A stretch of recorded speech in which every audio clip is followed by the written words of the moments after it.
If you've been struggling with low self-worth, one of the most important things you can try to work on or lessen so that you can begin to increase that self-worth is to notice whether you are comparing yourself to others or if you have been comparing yourself to others in the past. And those others may be friends, maybe family, maybe people that you knew in your past, or they may be people that you don't even know, right? That you just come across on the internet and you follow them and see their perfectly manicured lives over and over again. And comparing ourselves can be beneficial sometimes, right? Whenever it's somebody that's going through the same career path, that has the same kind of goals as you, seeing how they've managed to accomplish things can kind of ignite a fire under you to get up and start taking action so that you can accomplish the same things. But when you start to do it on a daily basis and you start to find yourself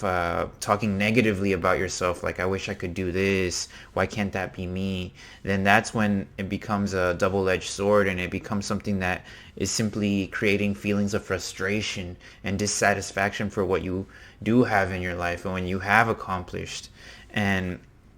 one important thing to keep in mind is what we see on social media is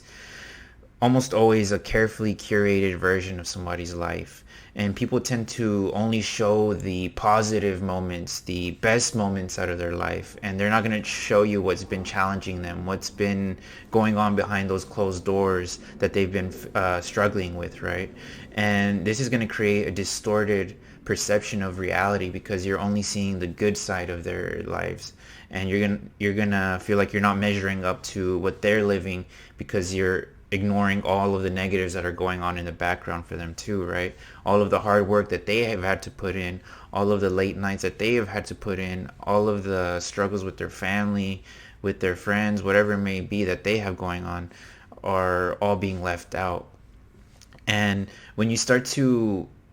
ignore comparing yourself to others, when you start to eliminate that from your life, you're going to see that your attention is going to start to shift entirely onto your own reality. And it's going to force you to face your truths, to face what actions you've been taking on a daily basis, to face those habits that are not doing you any good, and to come face to face with those addictions that you know you need to drop so that you can gain that time and energy back for yourself. And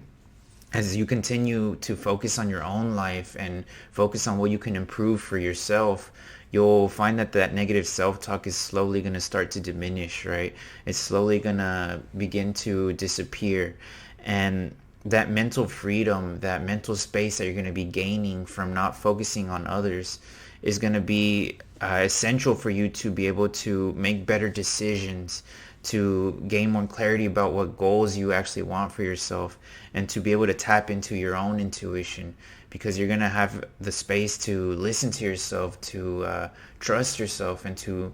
finally choose that path that you want for your life and focus in on it.